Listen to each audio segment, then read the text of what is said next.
Assalamualaikum warahmatullahi wabarakatuh. Pada kesempatan kali ini, kita akan mengupas sebuah kisah nyata yang mengerikan yang terjadi pada tahun 2020 di Nusa Tenggara Timur. Kisah ini tentang seorang pria yang tega menghabisi nyawa temannya sendiri karena sang teman berani melakukan tindakan tidak senonoh terhadap istrinya. Mari kita selami kisah ini lebih dalam. Awal mula cerita. Di sebuah desa bernama Rinbesihat, Kecamatan Pasifeto Barat Belu, Nusa Tenggara Timur, hiduplah seorang pemuda bernama Zakarias Beoknahak, yang lebih akrab dipanggil Zaki. Pada usia 22 tahun, Zaki masih belum menikah. Di mata penduduk desa, Zaki dikenal sebagai sosok yang urakan dan sering menghabiskan waktu dengan nongkrong bersama teman-temannya. Sayangnya, pergaulannya banyak diisi oleh orang-orang yang berandal.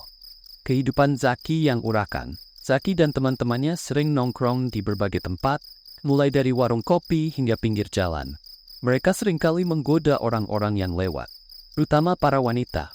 Kelakuan mereka ini membuat banyak orang merasa risih dan takut.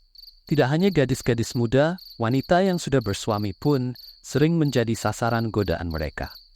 Zaki sendiri tidak segan-segan melakukan catcalling dan tindakan genit lainnya terhadap perempuan yang ditemuinya di jalan. Di antara banyak wanita yang digodanya, ada satu yang menarik perhatian Zaki secara khusus, yaitu istri temannya sendiri, Petrus Canisius Moruk. Istri Petrus dikenal sangat cantik dan seksi, sehingga Zaki tidak bisa menahan diri untuk terus memperhatikannya. Latar belakang Petrus dan kehidupannya. Petrus Canisius Moruk, yang berusia 28 tahun, sudah menikah dan memiliki seorang istri yang identitasnya dirahasiakan. Mereka tinggal di desa yang sama dengan Zaki. Petrus dikenal sebagai suami yang setia, baik, dan pekerja keras. Untuk menghidupi keluarganya, Petrus bekerja di Kalimantan.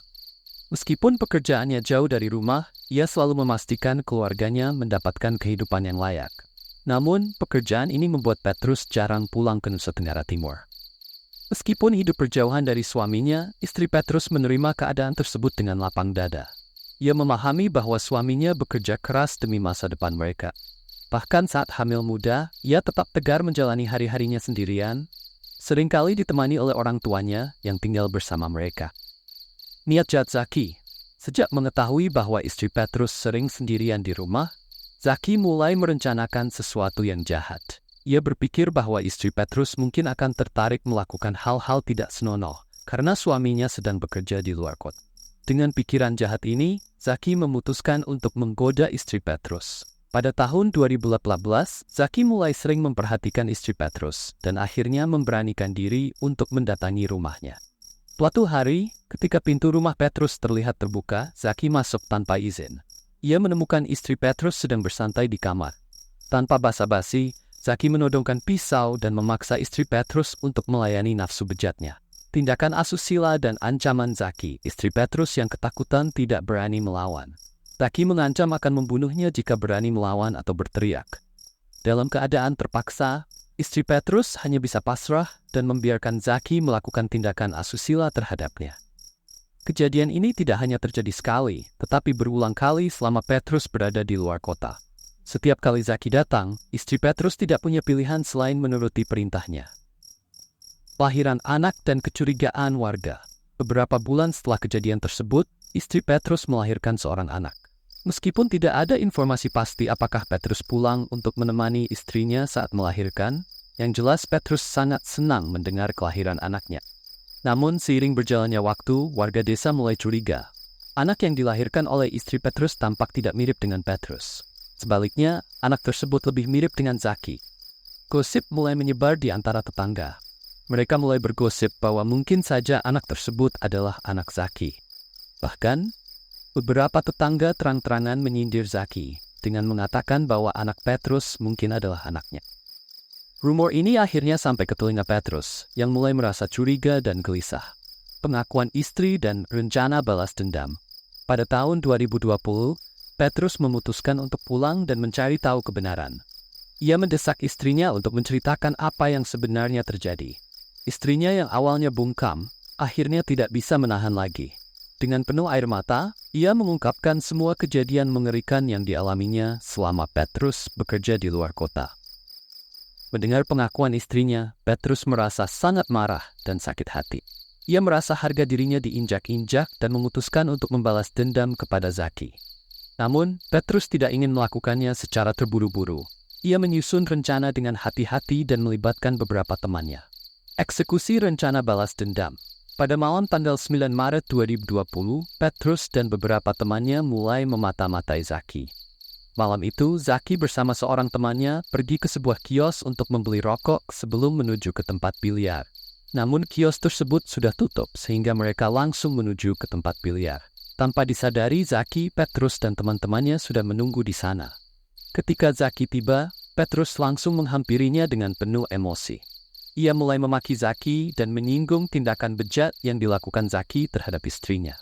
Zaki yang terkejut mencoba menenangkan Petrus dan mengajaknya berbicara berdua di bawah pohon mangga dekat tempat biliar.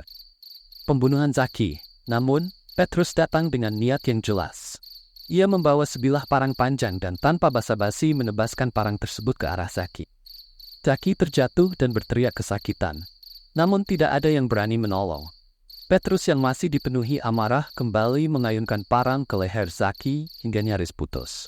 Zaki tewas di tempat dengan luka menganga yang mengerikan. Tindakan polisi dan penangkapan Petrus. Warga yang menyaksikan kejadian tersebut segera melaporkannya kepada polisi. Pihak kepolisian dengan cepat datang ke lokasi dan mengevakuasi jasad Zaki. Mereka segera menurunkan unit untuk menyelidiki kasus ini dan mengumpulkan keterangan dari saksi-saksi di tempat kejadian. Para saksi mengungkapkan bahwa Zaki dibunuh oleh Petrus karena dendam pribadi. Polisi segera memburu Petrus yang melarikan diri ke daerah Lurasik, Kabupaten Timur Tengah Utara. Hanya dalam waktu 3 jam, polisi berhasil menangkap Petrus yang sedang bersembunyi. Parang yang digunakan sebagai alat pembunuhan juga ditemukan masih berlumuran darah. Pengakuan Petrus dan hukuman. Dalam interogasi, Petrus mengakui bahwa ia membunuh Zaki karena Zaki telah meruda paksa istrinya saat ia sedang bekerja di Kalimantan. Petrus menyatakan bahwa ia puas telah membalas dendam demi kehormatan keluarganya, meskipun ia menyadari perbuatannya tidak dapat dibenarkan. Petrus siap menerima hukuman yang akan dijatuhkan kepadanya. Petrus didakwa dengan pasal 340 UHP tentang pembunuhan berencana dan pasal 338 KUHP tentang penghilangan nyawa. Pada sidang perdana di Pengadilan Negeri Atambua, Petrus dinyatakan bersalah dan dijatuhi hukuman penjara selama 18 tahun. Demikian cerita kali ini, semoga kita dapat mengambil hikmah dan pelajaran dari kisah ini. Jangan lupa klik tombol subscribe agar Mimin semangat dalam membuat video-video selanjutnya. Assalamualaikum warahmatullahi wabarakatuh.